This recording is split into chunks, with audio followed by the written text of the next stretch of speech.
बिस्मिल्लाहिर्रहमानिर्रहीम। अस्सलाम वालेकुम नाज़रीन किराम, मैं हूं आपकी मेज़बान डॉक्टर मुक़द्दस मलिक। सियासत एक इबादत है और अगर इस फरीज़े को कोई भी सियासतदान इस तरह से अपनी प्रैक्टिकली लाइफ पर सेट करे कि उस इबादत का भी उसको अजर मिले और खिदमत खल्क का भी मिले, तो ये बहुत बड़ी बात होती है।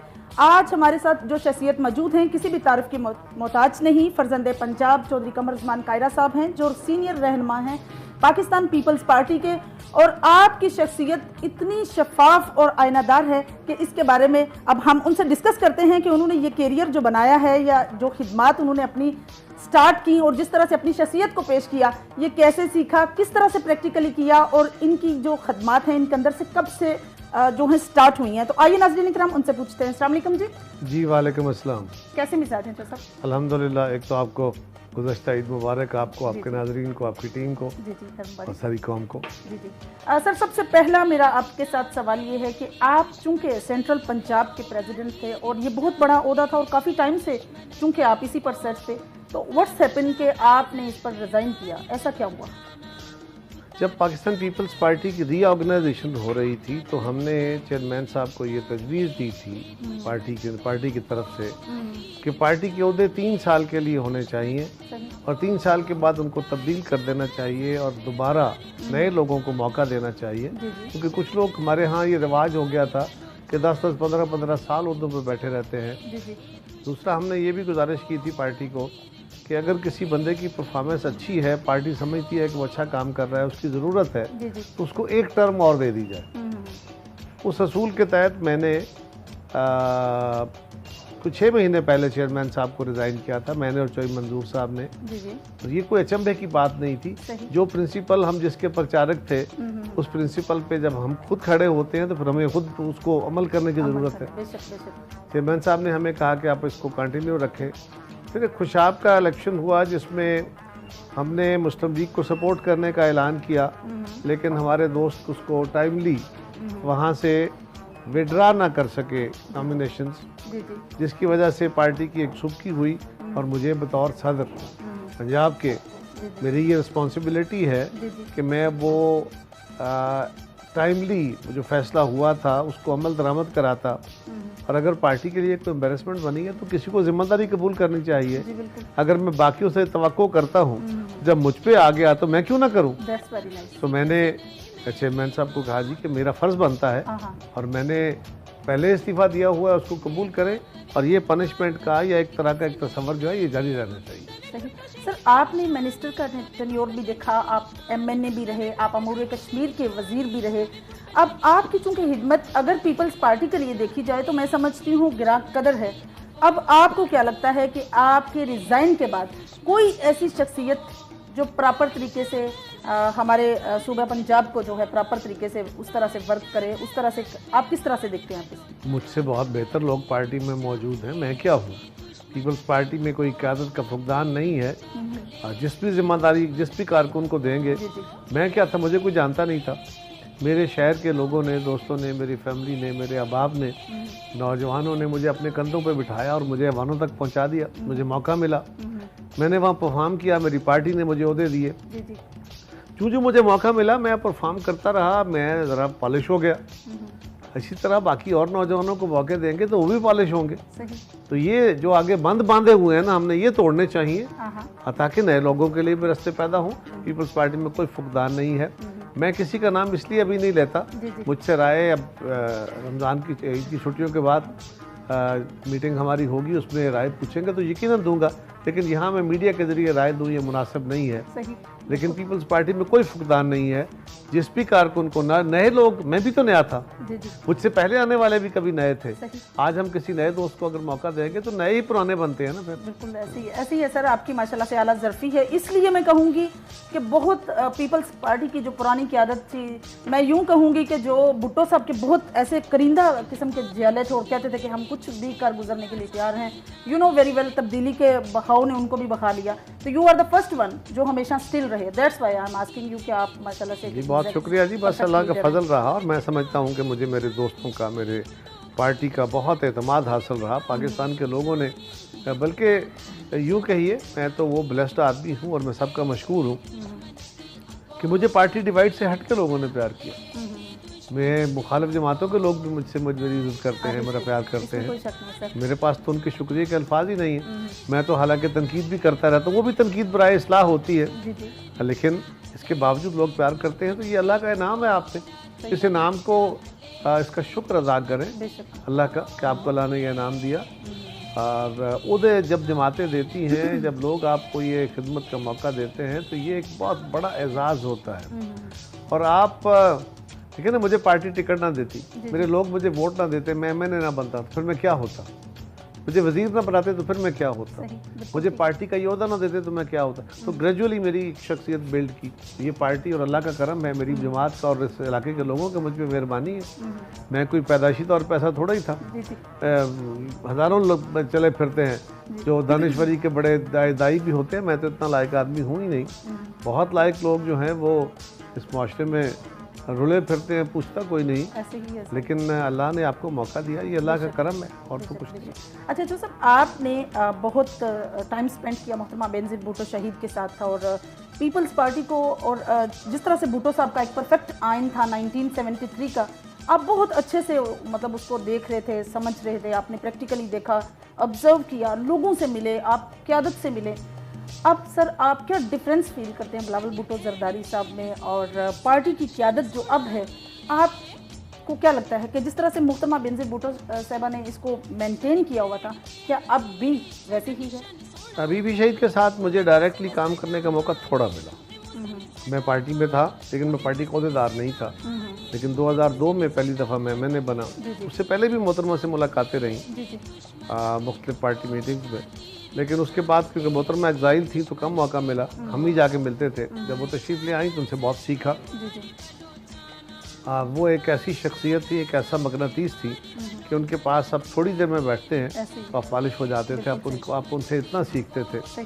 तो मोहतरमा बेनज़ीर भुट्टो शहीद ने बड़े मुश्किल दौर में, वो पढ़ के आई तो 26-27 साल की एक नौजवान लड़की, अभी आके वालिद के साथ काम शुरू किया तो कू हो गया 77 में, और उसके बाद पार्टी पे इब्तला आ गई, मुश्किल दौर आ गया, भुट्टो साहब अरेस्ट हो गए, बीबी शहीद कैद हो गई, और उन्होंने पार्टी की क़यादत संभाली भुट्टो साहब की शहादत के बाद। और फिर वो एग्जाइल रही, बड़ा ही मुश्किल काम था, बड़ा, लेकिन वो इतनी टैलेंटेड खातून थी। और मैं तो क्या, आज तो एक आलम मोतरफ़ है उनका, मैं तो उनकी जमात हूँ, उनके नज़रिए के साथ हूँ, उनकी वो मेरी लीडर हैं। तो आज न सिर्फ पाकिस्तान, उनके सबसे बड़े मुखालिफिन भी आज कहते हैं कि वो बहुत बड़ी लीडर थी और बहुत बड़ा असासा थी पाकिस्तान का। अब वो नहीं है, तो उनके नज़रिया मौजूद है, उनकी सोच मौजूद है, और बिलावल साहब की सूरत में बीबी मौजूद है।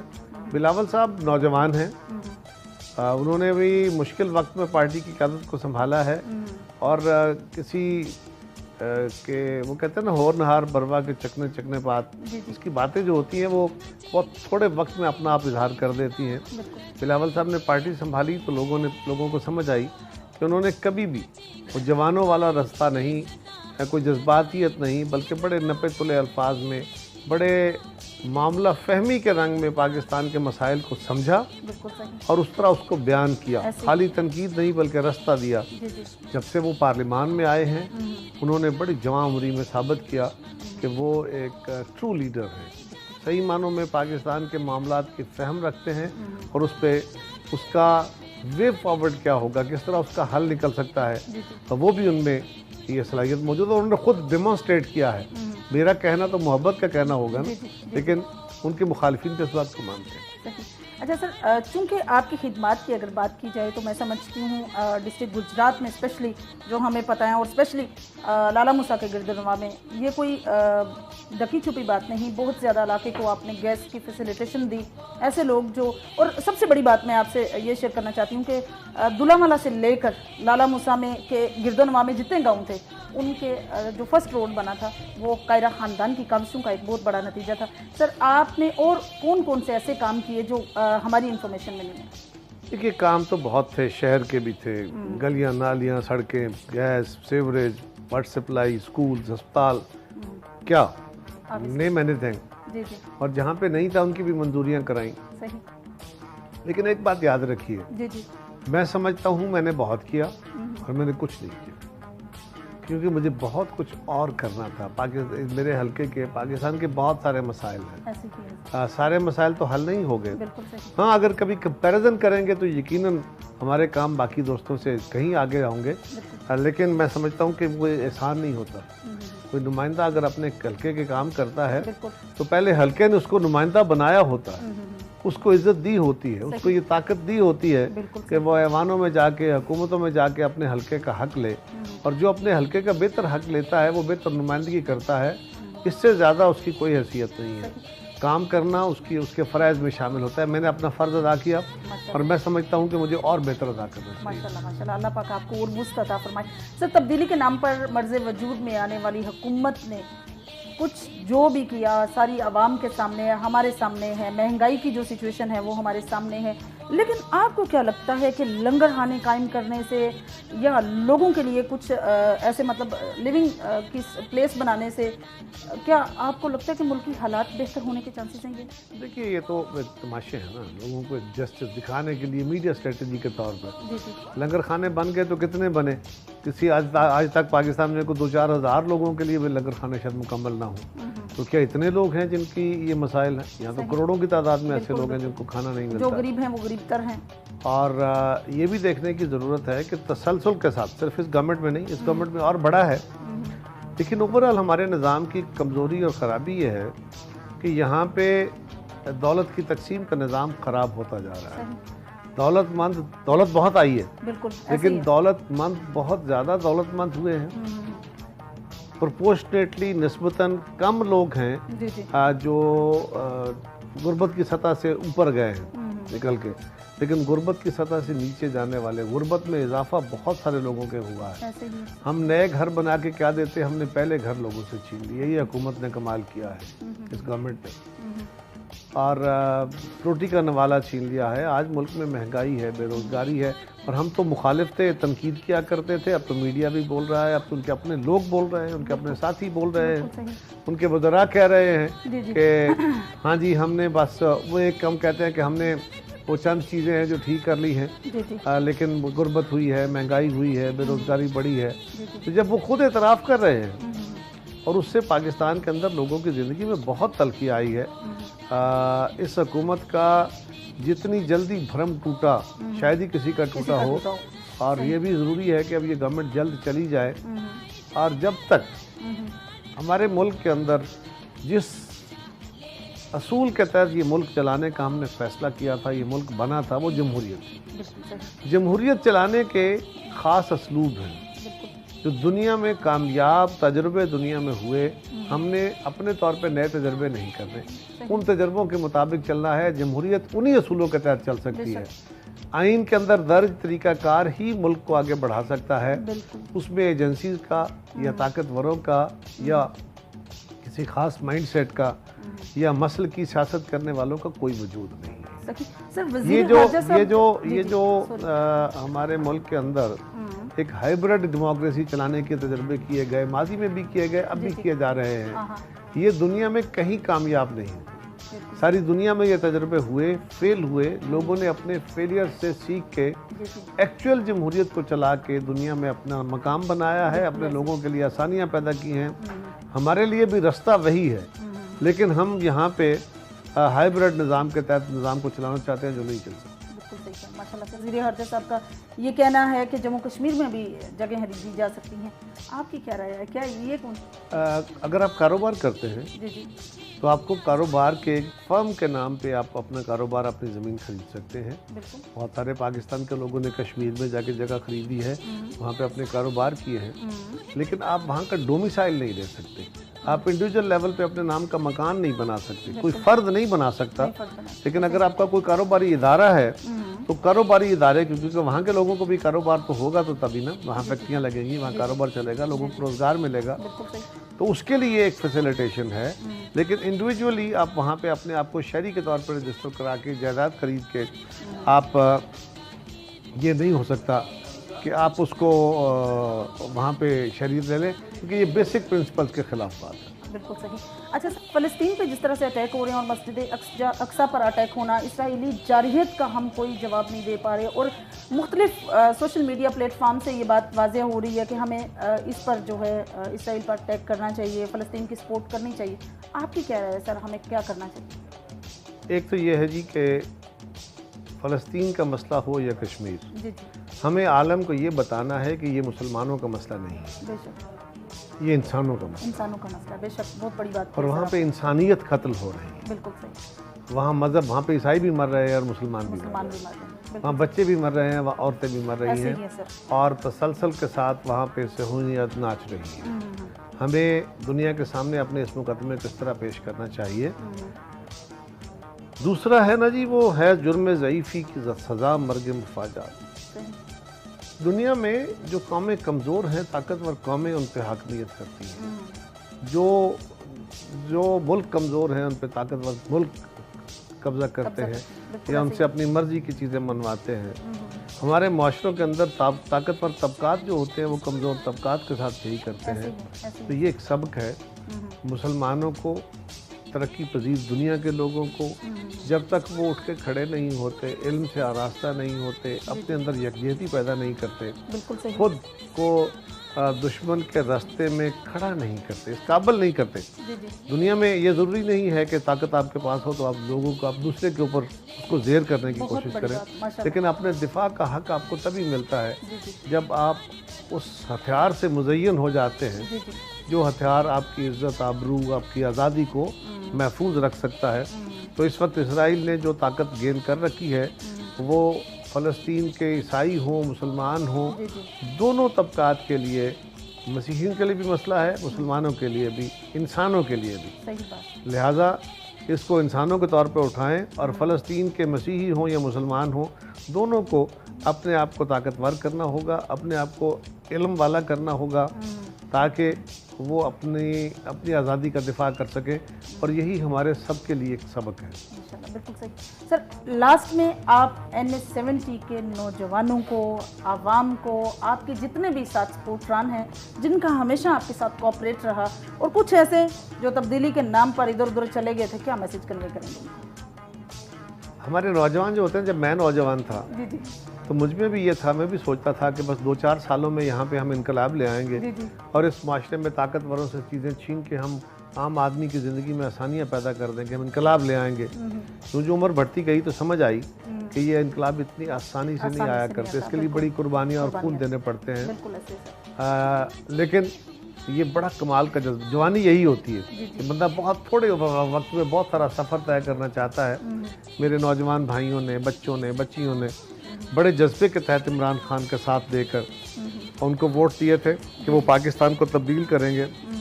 हम उस वक्त भी कहते थे कि ये इल्यूजन्स बेच रहे हैं, ये जो उलझाए हुए बेच रहे हैं, ये ख्वाब बेच रहे हैं और वो ख्वाब जो हक़ाइक़ पे मबनी नहीं है। लिहाजा उसने टूट जाना था, वो शराब था और वो शराब जब टूटा है तो लोग और मायूस हुए हैं।